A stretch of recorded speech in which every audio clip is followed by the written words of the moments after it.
Hello, and welcome to Talk, Therapy, Heal, a dynamic and engaging show that endeavors to shatter the many stigmas surrounding mental health and therapy. Talk, Therapy, Heal is a collective of licensed counselors, therapists, and life coaches unique in areas of specialization, expertise, and experience. Through the art of curated, genuine, compassionate conversation, we get to the deep things. We are so excited you chose to begin your healing journey with us. Tune in to Talk, Therapy, Heal.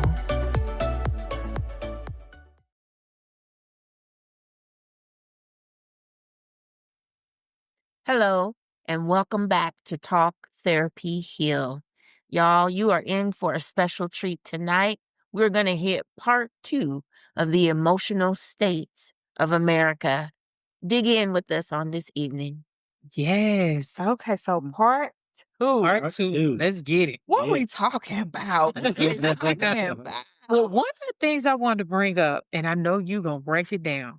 So, what I was asking y'all where we left off is when someone is in their emotional state, how do you respond? And so, what was coming to my mind that I didn't want to bring out because we didn't have enough time left is what we've been seeing where people are getting emotional is DE to the I. Ooh. Yeah. DEI. Let's talk about it. Let's talk about it. So, what is DEI? First of all, DEI stands for diversity, equity, and inclusion. Yes. Let me break it down for you because I know some people really don't be knowing what these acronyms are. And, we hear a lot of things out there and we really don't do our due diligence to really explore what these concepts are or that are being discussed. So, we're going to break it down for y'all. So it's a framework used in organizations to create fair, inclusive, and representative workplaces where all individuals, regardless of race, gender, ability, or background, have access to opportunities and feel valued. So we're going to break it down even a little further. So what is diversity? Diversity is the presence of differences in a group or organization. This includes race, gender, age, sexual orientation, disability, socioeconomic background, education, and more. So it is not just about Skin color. the skin color. Equity. Equity is about ensuring fair treatment, opportunities, and advancement while recognizing that different people may need different levels of support to succeed. Let me say that again for y'all. It's ensuring fair treatment and opportunities and advancement while recognizing that, this is the part I really want to say again, that different people may need different levels of support to succeed. Unlike equality, which treats everyone the same, equity removes barriers to ensure fairness. Inclusion. Inclusion is creating an environment where all individuals feel welcomed, respected, and empowered to contribute fully. Inclusion means actively fostering a culture where diverse voices are heard and valued. Let me say that one more time. Inclusion is creating an environment where all individuals feel welcomed, respected, and empowered to contribute fully. Inclusion means actively fostering a culture where diverse voices are heard and valued. Right. Okay. Does that sound anything like it is for Black people? No. And Black people? It does not. Okay, that's all I want to say because I'm so sick of hearing. Yeah. DEI is for Blacks. Right. But that's what's actually being portrayed. And I'm glad that you actually broke that down. Of course, y'all know we speak off camera.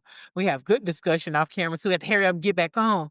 But the reason why I want to be, I don't want to say be clear because everybody wearing that word out. But I want to ensure that everybody understand why we started off the second show with DEI. It was interesting because Larissa said she had it written down. I had it written down. So he's like, let's get it. It is not just Black. And so what I wanted to do was share this post that I put on Facebook, on our private Facebook page. And so when I asked the question, when someone is emotional towards you, what do you do? Like, how do you engage when they are emotionally dysfunctional? I think was the words that I used in part 1. So this is what the post said in conclusion with what, in parallel to what you said. It says, I don't think everyone knows what DEI includes. It includes your disabled neighbor that can only work 4 hours a day. The Down syndrome bagger at Kroger that greets you with a smile every time you come in. The autistic barista at Starbucks that always makes sure your drink is correct and can remember your daily order without a beep. It includes veterans. It includes your pregnant friend. That would have to take FMLA for bed rest to be able to have accommodations for her job while she saves her first baby. It's not about ethnicity. It's about making sure everyone, and that's in all caps, has an equal opportunity to work without being discriminated. That's what I shared on Facebook. And so what I was sharing with them off camera is that there's an individual that I'll say, me and my husband used to serve with, that I think dearly of. And when the individual commented, it was very hostile, the comment. And the comment was something to the fact, kind of paraphrasing that, something like he was so frustrated of them shoving DEI down his throat. And this, that, and the other about DEI. You could tell he was upset about DEI, to which my response was, no, that's not really what it is. You can actually go to Google and it will define what DEI is. So, of course, as people do on social media, people, they here for the comments, okay? And so basically the outcome was this. I shared with him, I said, much like when we served in the military, I use this verbiage because that's what we use in the military. Any Yahoo can get on Google and create a PowerPoint presentation to kind of, I forget the word, but it's like you take a group of people and you want them to think about how you think about shift it the way shift their thinking about DEI.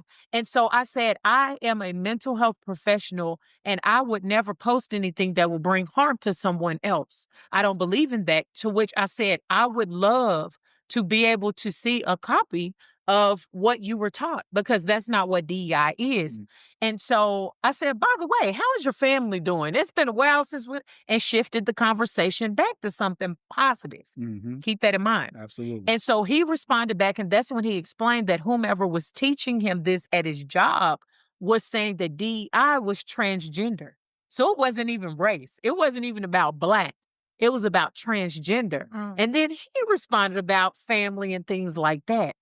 So I just wanted to share an example of this emotional state of America because of the misguided information is what I'll say that's being put out there. So many people are at arms and on pins and needles. And I'm going to say it like this. Might not sound professional. Think of a puppet and strings. You're getting played. Yep. That's what I visualize. I'm a visual person. Absolutely. You're getting played. So before we allow ourselves to get played, we in all thy getting, get understanding. Absolutely. Come on, What word. the word said. Come on, word. Absolutely. So it was in me, so it had to come out. And I think what we have to do is, number one, the very first thing that I think we do if we encounter individuals that try to come at us, in that negative manner, first stop for a minute, and every response doesn't require a response. Absolutely. We can actually go there. Don't stoop to that individual's level. Individuals may be ignorant. They can be indignant, as we said before. But guess what? We don't have to go there and match that. And that makes me go back to a quote that Mahatma Gandhi said. He says, as the saying goes, an eye for an eye only ends up making the whole world blind. That is deep. Yeah. Y'all gonna stop plucking other people out. There you go. Come on. Because it benefits nothing. It hurts both individuals. And now we're boasting up there. You're talking about the blind leading the blind. That's what we're doing. The other part of it is I want people to understand it from this perspective. Know who you are. Have your own identity. You don't have to take on someone else's identity for the sake of trying to win an argument or prove your particular point when it comes to something. If you remember the story of Jesus in the Bible, Jesus was in the wilderness 40 days, 40 nights, and he was tempted by the devil. And so the devil came up to him and said, hey, I know you're hungry. You've been out here 4 days, 4 nights. Why don't you go ahead and turn that rock into bread? And he responds with, man should not live with bread alone. In that whole story, every time the devil offered him something, he knew how to respond. And that's what we have to do. We have to know how to respond to individuals in an appropriate manner. But in order to do that, you have to know who you are. Come on. How you go offer me the world and the world belongs to my Father? You can't even give that to me. Show is over. So we give people more credit and we allow them access to our headspace, and we don't need to let them do that. Then the last thing I'm gonna say is this.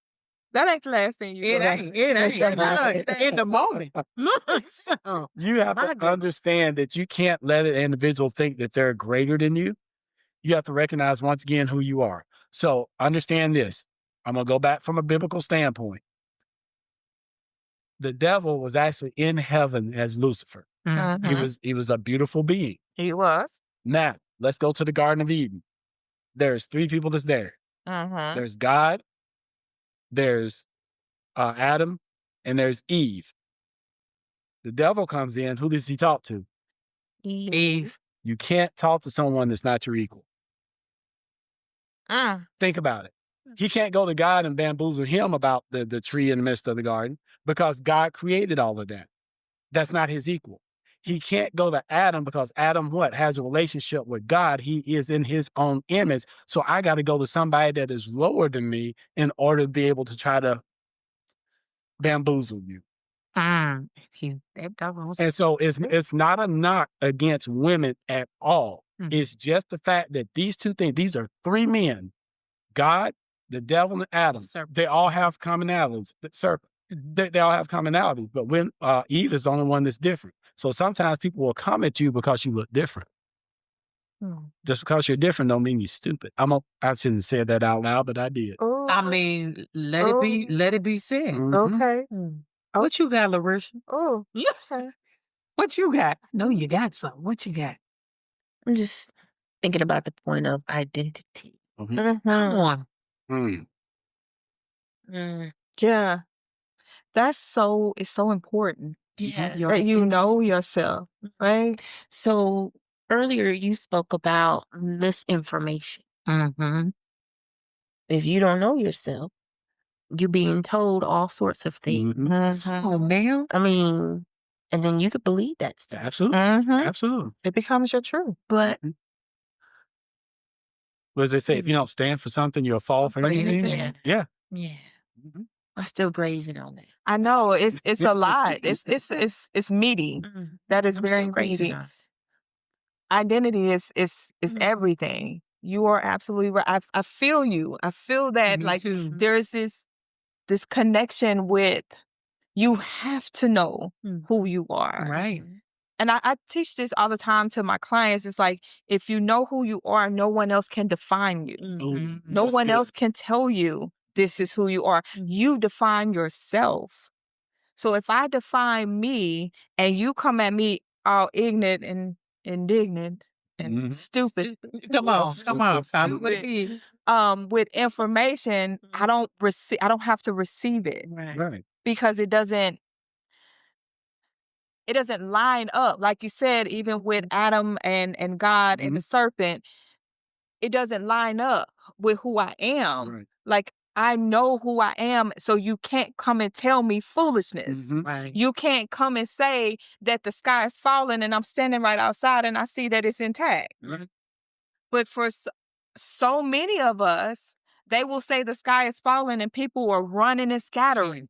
They're panicking. Look in the camera and say that. Say Because there's so much misinformation. Yes. And I think it was you that said, and all I getting understanding. No one should be able to tell you that your sky is falling when you see it's intact. Always do it. I used to hear when we first started looking to buy a house in Illinois. And one of the realtors that we were working with, he was like, do your due diligence. Do your due diligence. Even though I am out here looking for the houses, you have to know or make sure that this is the house for you and your family. So do your background. Do the digging that you need, do the research that you need to make sure you make an informed decision. Right. You can't take my word, even though he was the expert Come on. in the field at that moment. I wasn't a realtor. I didn't know anything about, buying and selling a house. But what he said to me was, get your own understanding of what it is that you're about to embark upon. And therefore, you won't lean to me or even blame me, because I feel like at that point it's removing him from, if I decide to purchase this home, he's not responsible for how I feel about the home. That's good. Right? Right. He's putting that responsibility back on me. So I'm going to put the responsibility back on you all. There is a lot of information out there. We got this great big old World Wide Web, and now we got AI, y'all, that can give you all kind of information. I'm talking about in split seconds. Right. Yeah. Before you can even type it out, it's typing it out for you. It's like it's reading your mind and telling you what other words to put on there to type out to Google or for AI to answer. Right. But I am telling you to get an understanding for yourself. Don't rely on all of the information that you are receiving, and check your sources. Ooh, come on. Fact check.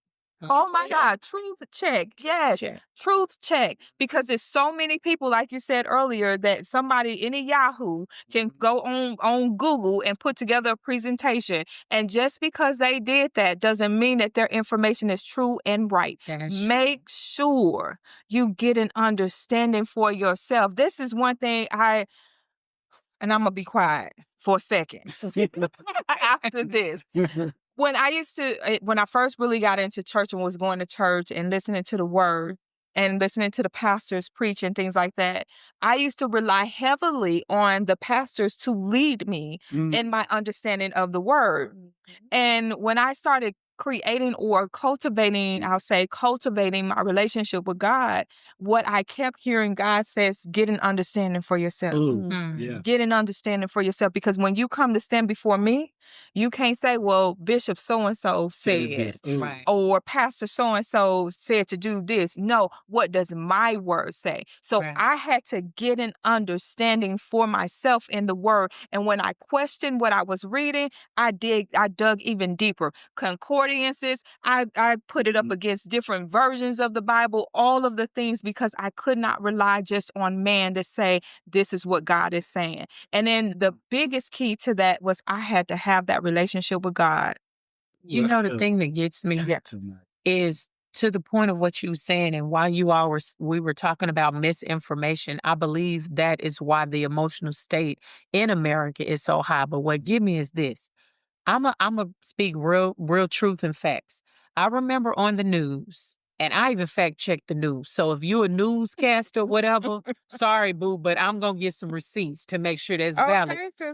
Do y'all remember the time it was a sheriff in Arizona and the prisoner warden, and he would make all the prisoners wear pink. Right. They didn't wear the orange jumpsuits. They had to wear pink jumpsuits. Come outside and clean up. Right. And so around that time, this is like before Trump came in office the first time. I forget who was in office, but even before that time, it was said on the news that all these illegal Mexicans was coming into the United States and they were starting to terrorize the people, the residents in Arizona and this, that, and other. And I'm like, initially, I'm like, what? Oh my God. Like, we in the country of Texas. I'm ready. Just in case they come this way, But I stopped for a minute and I said, wait a minute. We have a good sister friend that live in Arizona. Hey, sis, how you doing? Oh, I'm doing fine, sis. Y'all good? I'm good. Y'all good? Yeah, we're good. Okay, I got a question, because she know I always got a question.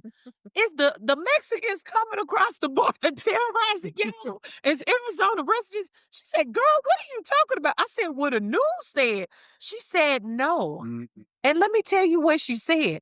She said, what's happening is that, it was political, a bunch of political propaganda, if you will, because people were running for office in that. So the national news took what the local news said and ran with it. Misinformation. And she said, no, people are coming over, but they're coming over the right way. And she said, you know what, Shan? She said, they're just coming to find jobs to take care of their family. Nobody's being terrorized, this, that, and other. So the news is false. Wait, while you were talking, and this is the first thing that came to my mind, and I can't think of what state that was, but they said they're eating dogs. Said the Haitians was eating dogs in Ohio. And then backtracked. So the people like, y'all okay over there? Or eating people's cat dogs at the front yard. Like, it's funny, but it's not funny because what? Because then what made me mad? Ohio. Come on, Ohio.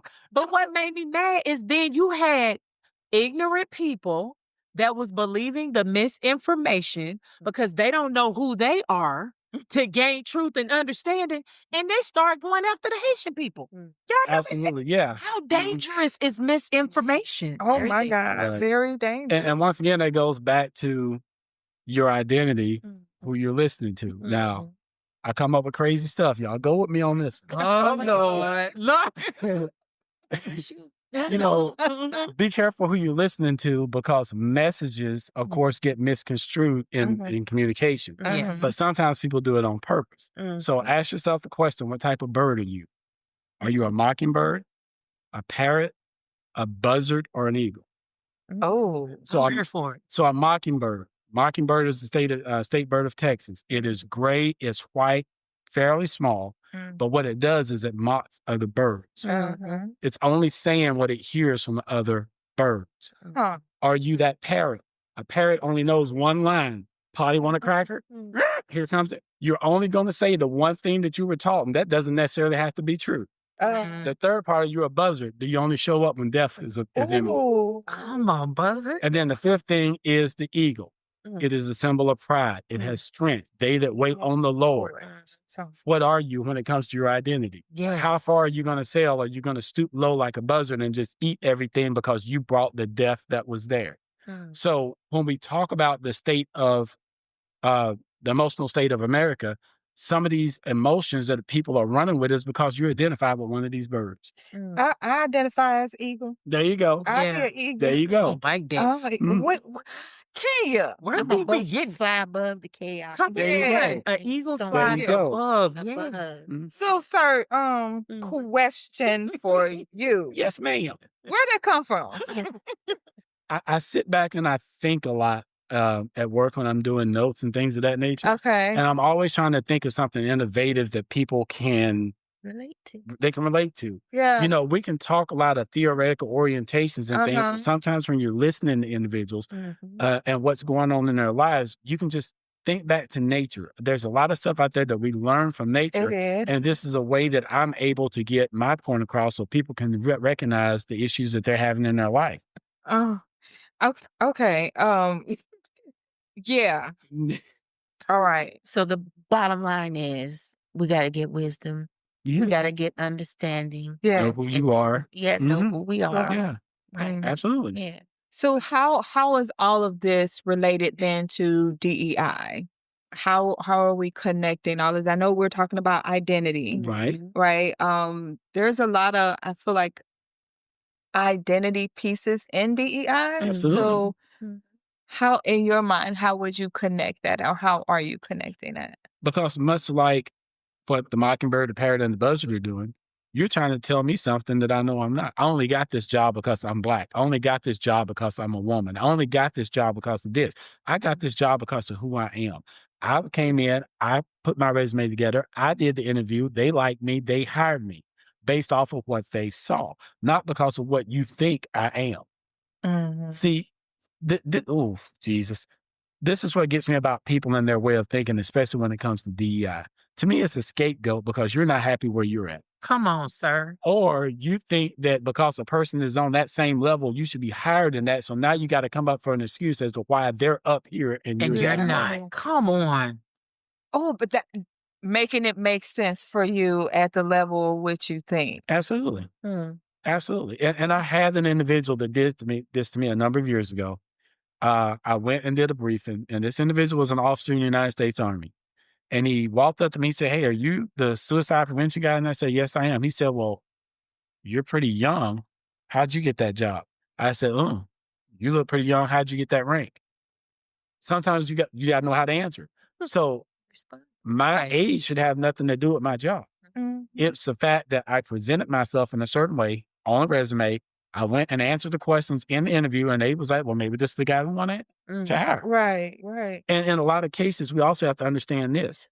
When you gave the different definitions of diversity, equity, inclusion, none of that had anything to do about race or anything of that nature. Right. It's about leveling the playing field. If I have a disability, why should I not be able to get a job and provide for myself? Right. To me, that's what it's about. So let's even go. So let's break DEI down a little bit further as to maybe some of the reasons why we think DEI had to be implemented in the first place.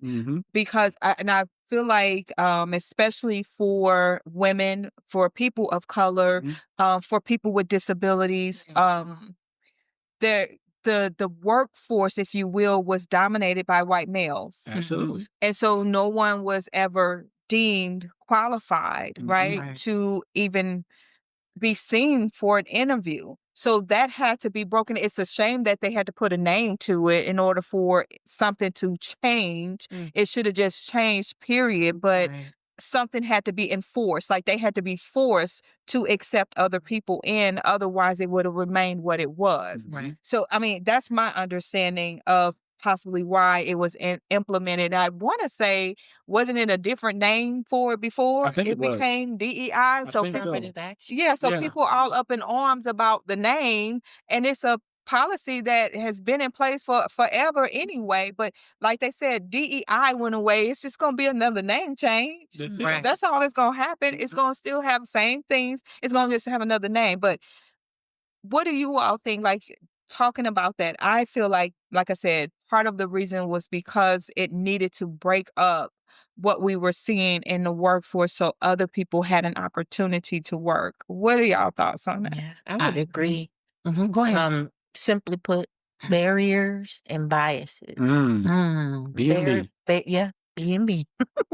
Barriers and biases. It was established. I mean, if I'm not mistaken, it came out of the Civil Rights Act, in 1964. Come on, I mean, it you know what I mean? Speaks to barriers and biases to remove the barriers and the biases to allow opportunity. Oh, that even takes me even back to when they want to talk about it, want to take it race, but women couldn't even vote. And that was regardless if you was Black, white, Asian, Hispanic, or whatever, you couldn't vote. So wouldn't DEI be part of the reason why women, period, are voting? Now, I was going to go there with what they said it was actually created for, but I'm going to stay in the vein with disabilities. Let's stay there. Because y'all know me, I've been saying something it's kind of fact. We just having a conversation. Right. So for someone who worked with disabilities, I only learned this working in the particular realm that I'm in right now. So as we speak about DEI, and I'll say this to kind of make it plain and relatable for those of you who are out there. So disability fact. On the resumes, remember back in the day, they didn't used to ask if you had any type of disabilities, right? And so I was just educating someone in my office about this the other day. So me, when I got out of the military as a disabled veteran, I did not used to put that I was disabled. I did not want to label myself as that. And the reason being is because I wanted them to hire me for the job. Okay. Did not know until working where I work right now. That fact. A lot of these businesses they receive federal funding. A lot of the businesses, right? And the business, 15% of their staff that they hire, if they receive federal funding, must be disabled individuals. So I always tell individuals, and I want you to advocate for yourself. I say this to every client that I have. Advocate for your disabilities, okay? It is not a bad thing to be considered disabled. DEI. If DEI was never established, those who are disabled, and I'm not talking about born with disabilities. Remember in the last show, I made mention about a person there on their job. They're doing good. They're making money. They're taking care of their family. And boom, they end up in the emergency room and now they have disabilities. So with DEI, if it was not here, and, we said civil rights, affirmative action, all that before, individuals who are disabled wouldn't be able to work. They would be treated a type of way. They would be looked down on. They would be shamed. But guess what? When you're receiving federal funding as a business, you can't do that. Because the individual who have the disability, if they go to their congressman and their legislature and they file a, because they do it at the VA all the time. I used to have to answer those congressionals.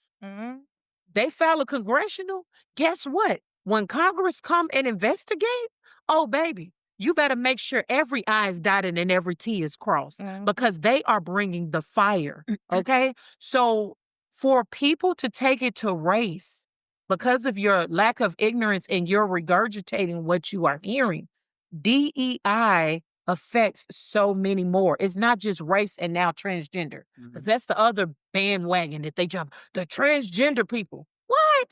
Yeah, ain't got nothing to do with it. And I want to correct what I said about women's voting rights. I know that has nothing to do with DEI. I just want to put that out there, y'all. So I'm like, she up there misquoting stuff. Don't know what she's talking about. Yes, she do. She know what she's talking about, but I'm not saying that DEI is a part of voting women's voting rights or anything like that. I'm just saying at this point, if we were to, I guess, say DEI was for a specific thing, we could have kind of included that in there. But I know it's separate, y'all. Trust, I know it's separate. Okay, just want to clear that up. Yeah. But you know what really stands out to me when it comes about the DEI issue and the whole emotional state of America?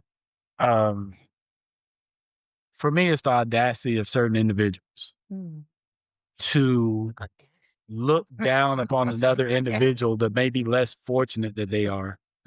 Talk about them like a dog. Come on. But then when they're given the opportunity to be in a part of normal society, as they would say, we don't want them mooching off the government. Now they want to work, but then you want to take away the things that's helping them to work. It's not congruent, as we say in counseling. And so what does that really say about you as an individual that you have to pick and stoop that low to try to take away something that has to do with a person's livelihood? Now, that's the other thing that gets me. It's a shame when politicians don't know what DEI is. I'm not going to call the state out, but it just happens to be where we live at. You got an individual that says he's against DEI, but he's in a wheelchair. Come on. I want to just go to have a conversation with him and say, let's go drive for a while and let's go park and let's park in the handicapped parking spot. Let's get out and go into the building where you work at. I guarantee you they got an elevator. I guarantee you they got that button that you push that opens up the door. They got a ramp. Yeah. For you to even use your wheelchair. DEI is not for a specific gender, a specific race, ethnicity. It's for individuals that have disabilities, impairments.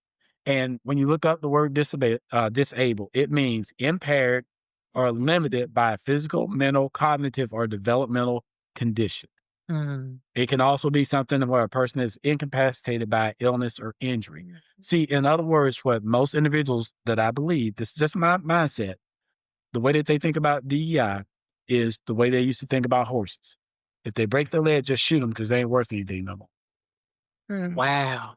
Why you always be dropping these bombs? And I'm just saying. My head. And we know now that, for a horse, that can be a bad thing and they may have to be put down. But that has not always been the case. There have been a lot of horses that have broken legs and they've been able to get back up and run again. Rehabilitate. Come on. So, and it's also funny to me how most individuals will point the finger at certain ethnicities and saying that they're getting all these benefits and things of that nature, and it doesn't end up being that ethnicity, ends up being... I can't. Okay. I'm going to come back to that. Go ahead. Because that's in my spirit. Go ahead. Okay, so y'all help me. Let's bring this to the table. Because I'm with them. I feel them all up in my shundo. Okay. When individuals did not utilize those same 24 hours to make wise decisions, let me just make it plain. How can I, as a different ethnicity or a different gender, look down on you, Miss Yanika, because you happen to be a Black woman, you are educated, you are Army veteran? I ain't gonna tell all your business to these people, but I'm just saying. But me, I made every excuse in the book. probably failed out of school. No knock to anybody to have, because y'all be getting up in arms in the comment section sometimes. You know, got a GED probably 5 years later. Congratulations for that. But because you're my boss now, and I'm older than you. And you mean to tell me? So then I got to go and piggyback. That's what I think when I think about DEI. I have to go piggyback because Joe Blow, or Joe Schmo, as they say in the military, then they said this, and I then took it as ignorant fact, and then I use it to demean you, because this is the biggest thing I'm hearing right now, y'all. I respect it though, but some of y'all, nope, can't say some of y'all can relate because y'all veterans. When somebody would talk about you because you serving in the United States military, I've been called stupid. How can you be a woman? How can you leave your child? All these things. But guess what I'm hearing in the 2025? I wish I would have did that part. I can't tell you how many of clients I have that are now trying to enlist. Come on, because they just raised the age to, 42, 47 in the Army? Want them benefits. Yes, because you see how beneficial. I see that you got this position off of education.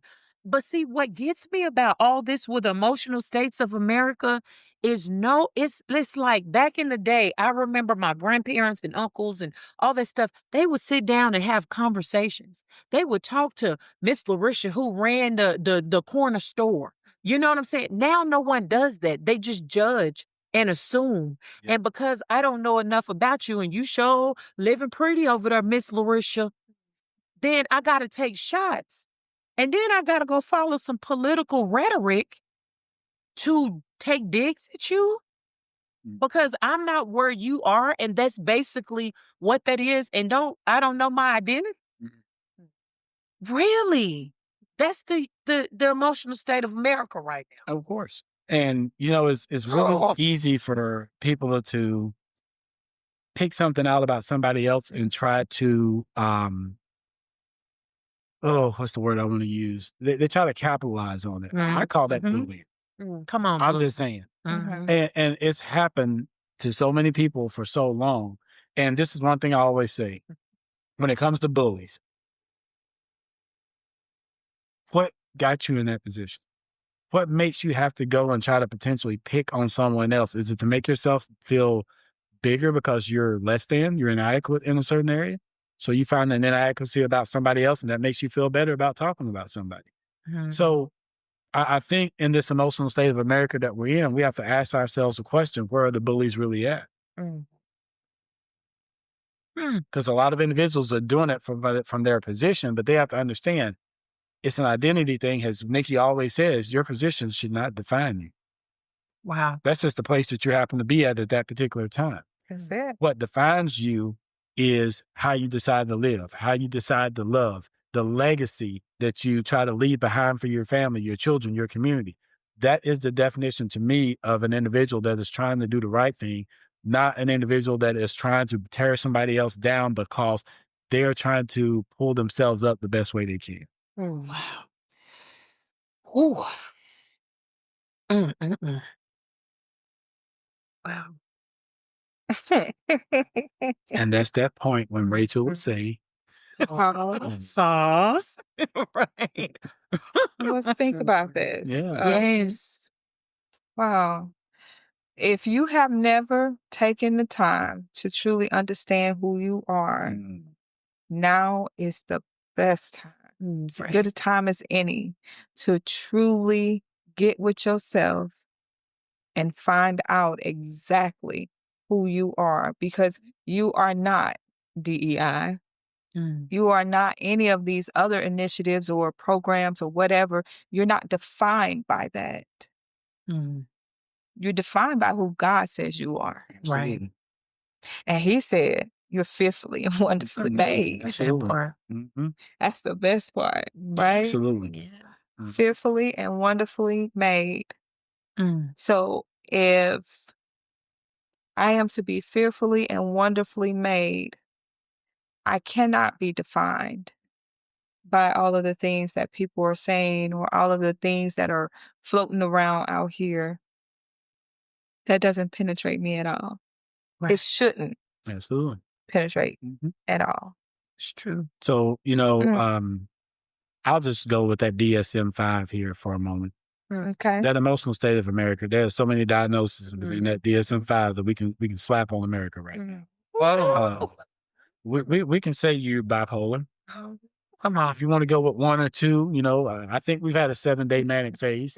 Come on, America. I think some individuals have been hearing voices and are delusional. Come on. It's just a lot. So this emotional state is wrapped up in so much. But the thing that we have to do is we have to wrap our minds around it. And it starts once again with what Nikki was saying, is that you have to identify who you are as a person. The moment you start letting somebody else identify who you are, you're a puppet. Right. I hate to say it that way. You are a puppet. And I don't care who you are. I don't care if you're a Republican, a Democrat, a liberal, far left wing, right wing. If you don't know who you are and someone else is dangling your strings, you are a puppet. You have to figure out who you are and why God has placed you in the position that you are in. And that's supposed to be for the people. Right. Not for self-gain, not to say, oh, well, I'm going to find a way that I don't have to pay taxes and things of that nature. It's supposed to be for the people. It's supposed to be. It's supposed to be for the people. Clip them strings, y'all. That's it. Oh, hashtag clip them strings. Come on, hashtag. She a hashtag person. That is true. Oh. So as Larisha's getting her notes together, because I feel it my shondo yet again. So when someone, just to you all's point, what you were saying, come at you and you are working hard, you're working with a professional. That's what Larisha had made mention. When you are trying to understand who you are as a person and your identity, know that people are going to come. So that's going to happen. We say that, I'm sure, a lot in the counseling room. As you're trying to heal and grow, you're going to have things, adversities that come. But when an individual, especially in the emotional state of America, is trying to engage you in a negative way, like Ken was saying earlier, you don't have to respond, especially if you know you're not in the heal state. Oh, yeah. Because some of us are in that click, tick, and boom state, okay? We don't need to see you on the local news or social media. Okay. So that's one. But then the other piece is, if you feel, hey, I'm good. Okay, I'm better. I've been seeing my counselor. I've been working on my identity, who I am. I'm learning who I am. God's telling me who I am. Then practice on learning how to engage with maturity. But if you know that mouth gonna get foul and that flesh is gonna rear up, you're not ready. Okay, and that's okay. But if you can do like the example that we gave in the beginning, because the old Shan, the old unhealed Shan, the flesh would have showed up and showed out. So I was a little proud of myself in the way that I responded, but this is what I want to bring out. When you engage with someone that is coming across negatively at you and they are digging at you, as we say, in the emotional state of America, make it a teachable moment, because a lot of people have not seen this a model for them growing up in their households, in their environments and things like that. So yeah, you could go low. I know Michelle said that when they go low, correction, former First Lady Michelle Obama. Let me get that right. Okay. So, because she not my friend. I mean, but if you want to be my friend, Michelle, like, we're here. Anyway, I just thought I'd throw that out there. But hey, boo, hey. Okay. But with that being said, you can invite us on you and your brother's podcast. Yes. I like it. So in throwing that out there, make sure that you make it a teachable moment for others, because this is a good time to turn the tides. We don't have to stay negative and divided. We know God do not desire for us as a nation to be divided. So modeling that, what you've learned, practice it with your therapist. Hey, I don't know what that look like. Humble yourself. We talked about that, and ask, what does that look like? Okay, I need to practice with you. We role play. We do.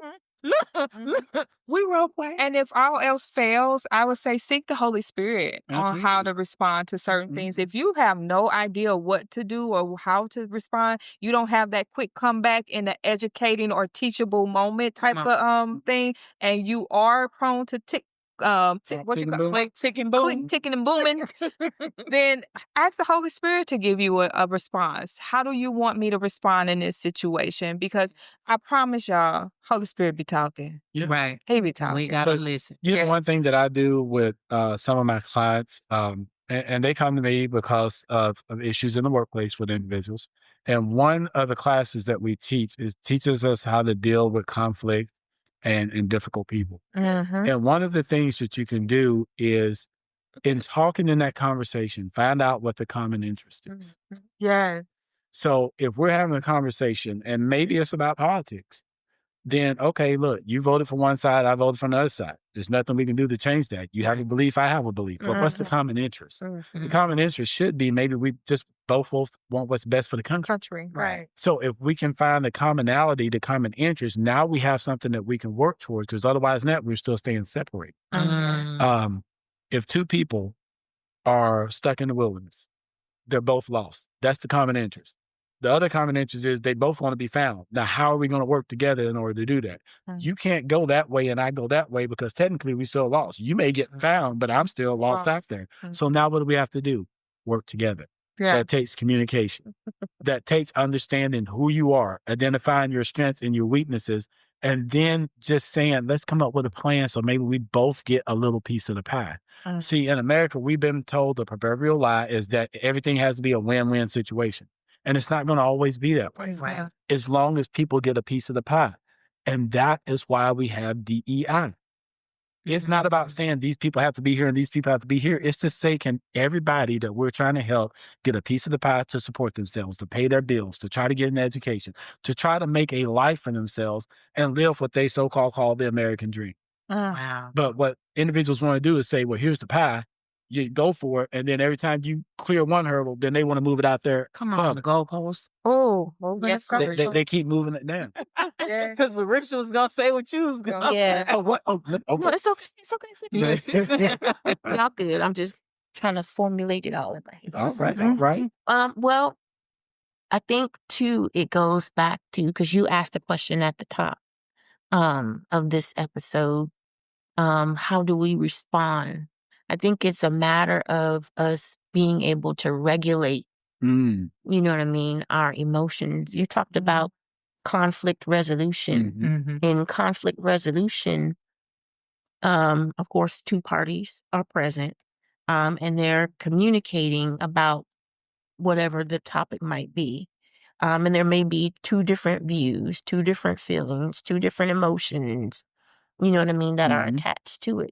But if we're able to regulate ourselves in a way of being aware of who we are, but being aware of what we're feeling, and incorporating compassion and empathy, you know what I mean, in this process, we wouldn't have the bullies. You know what I mean? We wouldn't have the division.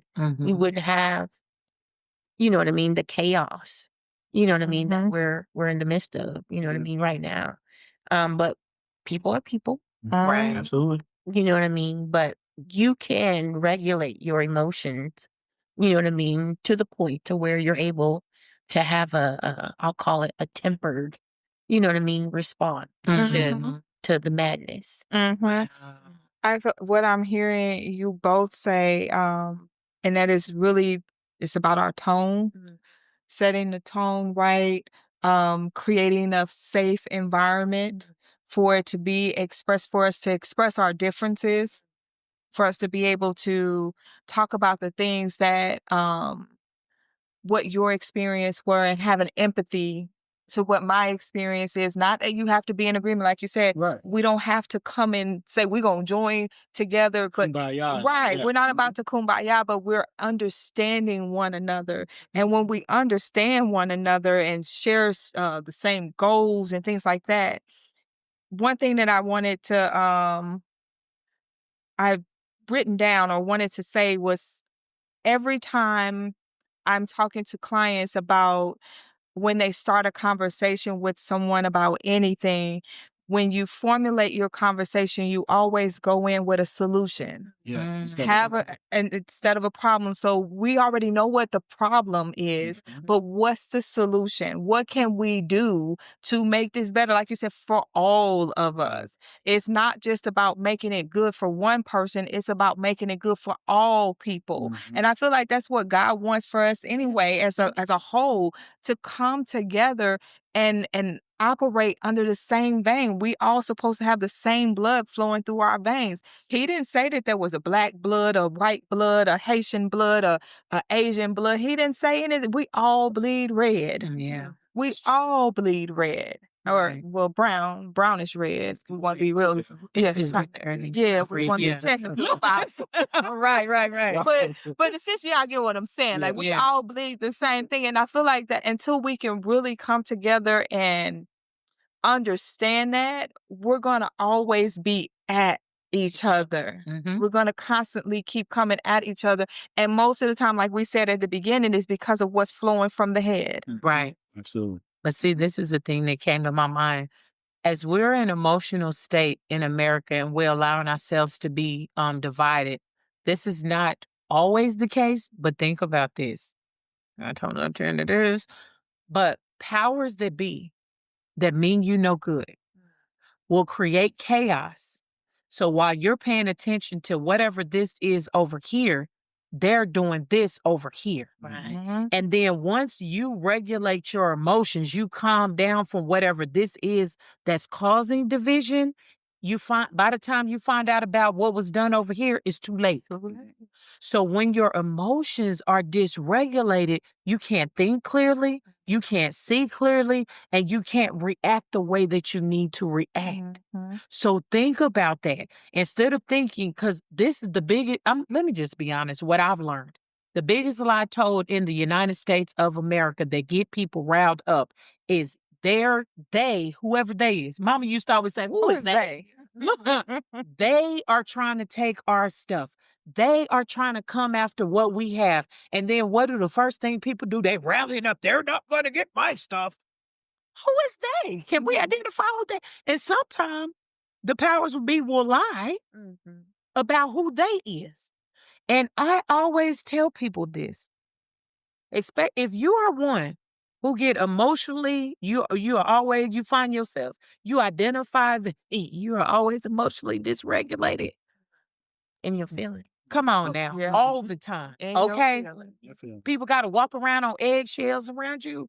I invite you to save up your money. I was about to say coins. Save up your money and take a trip for at least 5 days outside of the United States to another place. You don't have to go and act like an American over there. We don't dominate anything else.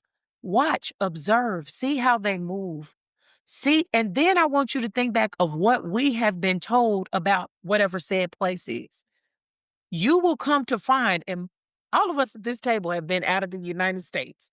You will come to find that is not what you were being taught. Right. It's not. So learn how to regulate your emotions. And if you identify that, you know what? Now, people probably been telling you and you weren't listening, but I need to go get some help. Please go and seek counseling. Please go and do the work to heal instead of being one of the ones who are participating in the division in the emotional states / United States of America. That ends my TED Talk. Will. I think it's important for individuals to know in regulating yourself and learning how to talk to people if you're challenged or whatever. It's always good to not go to that emotional state because when you operate in your emotions, sometimes you overcompensate. Yes. That's why a lot of times in a lot of martial arts, they will tell you, don't fight in your emotions because you're going to throw a punch too strong. You're going to open yourself up and then here comes the blow that knocks you out. Right. Sometimes what we have to do, special martial art that's called Aikido. It's not about the hits. It's about using another person's force against them. And so sometimes they can be spitting at you all they want to, saying all this nasty stuff. You don't have to just use it back against them. Well, I'm sorry that you feel that way, but, I'm not going to sit here and go tit for tat for you because that's not going to accomplish anything. Shut it I down. thought you were saying spit back at him. like No, no. Like using the saliva. It's an instant. They spit at me. Don't spit back at you. Yeah, no. No, you don't have to go there with the individual. And sometimes you just have to ask a question, were you saying that to hurt my feelings? Because if you did that, that's not going to do either one of us any good. Right. So now you hurt me. I'm walking away from the conversation. So how do we ever get anything solved? And there's a problem there that is bigger than you and I. That's what it's all about. So right now, I think with this emotional state that we're in, a lot of people are thinking about themselves. And guess what? You should. You have families and stuff to take care of. Right. But I also think we need to stop for a minute and say, what do we have to do as a nation in order to get back on track? Because if we don't work together, we're going to all fall together. It's just there. If we don't work together, we're going to fall together because a house divided cannot stand. True. You got something you want to say? Close it up. I was going to say clip them strings, but Okay. Hey, clip them strings. Come on, hashtag. Clip them strings. Write that down. yeah, put that one out there on the internet. For real. I want to, because we're at the end. I know, right? It seemed like it came pretty quick. I want to say to you all, I thought about two different things, but the one thing that just keeps standing out to me is just like, say it. Be an eagle. Come on. Be an eagle. Yeah. And her That's being it. all buzzy. Sorry. No, you're fine. Just a mockingbird. come on, right? Don't be a parrot. Don't be a parrot. I like how we just I mean, Be an eagle. what about a pigeon? Oh, look, rise up. or a crow. Oh my God. There you Okay. go. All right. Raven? There you go. All right. We want y'all to just stick with being an eagle. Yeah, just rise above it. Rise Rise above it all. Rise above it. You know, all them Eagles fans are loving that right now. They said, Now he done took it to sports. Exactly. They said, You know who's gonna call you? I know. Oh, you know. Be an eagle. yes, be an eagle. And take care of yourself Yeah. out here in this emotionally unstable, chaotic world. Yes. Right. Take care of yourself. Yeah. You're important. Absolutely. Yeah. And we think the world of you. Yes. So we thank you all so much for joining us here tonight on Talk Therapy Heal. And thank you for allowing us to kind of just bring our thoughts about the emotional states of America to the table and just tell you all what we've been feeling, how we've been feeling, how we've been processing what we're seeing, and bringing just really tough topics to you all and presenting them in the way that we do. We hope that something that was said tonight penetrates your heart, your mind in a way that causes change within you, and that you be the solution. Yeah. Create a solution or be the solution to what is happening all around you. Before you go, though, we want you to make sure you hit that subscribe button, like and share. Yes. Like and share, and hit the notification bell so you'll know when we're back on. Thank you again for joining us here tonight on Talk Therapy Heal. You all be blessed. Bye. Bye.